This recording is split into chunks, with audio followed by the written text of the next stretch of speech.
अमरीकी वज़ीर दिफा पैट हेगिस का कहना है कि अमरीका ने ईरान का एटमी प्रोग्राम तबाह कर दिया है।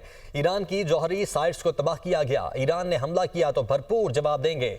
ईरान की मुज़ाहमत को भरपूर ताकत से कुचल दिया जाएगा।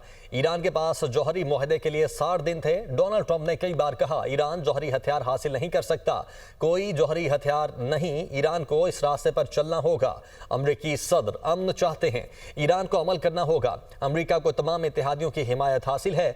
अमरीकी जनरल डैन केन ने कहा कि इसराइल ईरान पर हमला खतरनाक को कम करने के लिए किया गया। ईरान पर अमरीकी हमले खुफिया थे। गुज़श्ता रात जनरल कुरेला की सरबराही में ऑपरेशन मिडनाइट हैमर किया गया। ईरान हमले में 7 B-2 बमबार तैयारे शामिल थे। अमरीकी B-2 तैयारों को दूसरे तैयारों की मदद हासिल थी। अहदाफ पर 2 दर्जन टामाहॉक मिसाइलों से भी निशाना बनाया गया।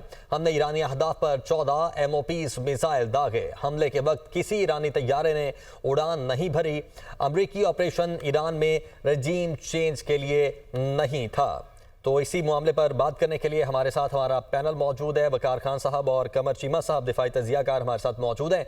कमर चीमा साहब, आपकी जानिब सबसे पहले आते हैं। एक तो जो प्रेस ब्रीफिंग दी गई है वॉशिंगटन में, उस पर बताइएगा आप कैसे देखते हैं उस प्रेस ब्रीफिंग को। और दूसरी जानिब अब जो ईरानी पार्लियामेंट है उसने स्ट्रेट ऑफ हॉर्मोज को बंद करने के लिए मुकम्मल प्लानिंग भी कर ली है और मंजूरी भी दे दी है। जी बहुत शुक्रिया। पहली बात तो ये है कि ये जो कुछ हुआ है इधर ये जो हमले हुए हैं, आपको पता है कि जो तीनों की तीनों न्यूक्लियर साइट्स थी ईरान की, वो इंटरनेशनल एटॉमिक एनर्जी एजेंसी के सेफ गार्ड्स के मुताबिक थी, और जिसकी वजह से जो IAEA है उसकी अथॉरिटी अंडरमाइन हुई है, पहली बात।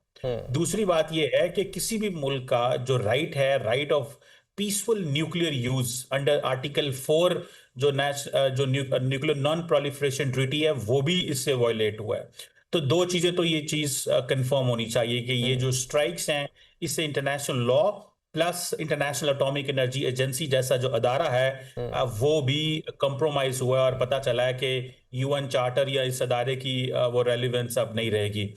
दूसरा तो बेसिकली तो ये NPT के अंडर ही बनाया गया था ना IAEA, तो इसका मतलब ये कि NPT की ही खिलाफ वर्जी हुई है।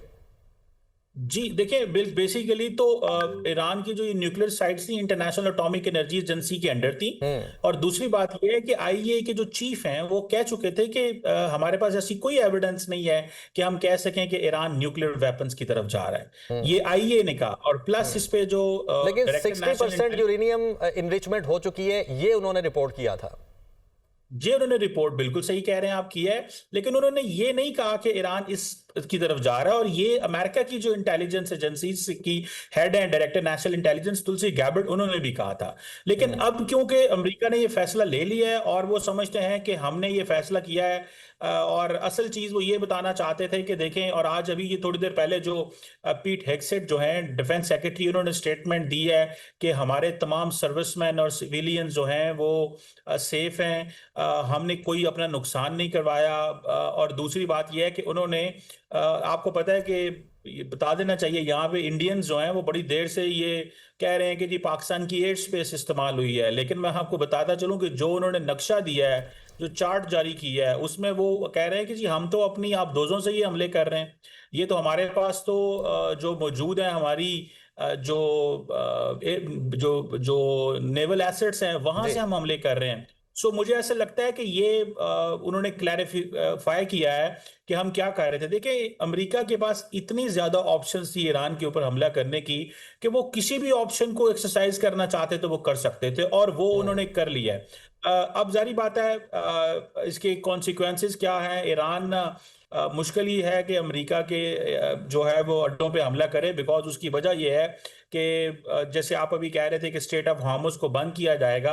अब ईरान के पास कितनी इंटेलिजेंस है और उसको कितना पता है कि स्ट्रेट ऑफ हार्मुज बंद हो सकती है, नहीं हो सकती, प्रैक्टिकली इसके इम्प्लीकेशंस क्या होते हैं।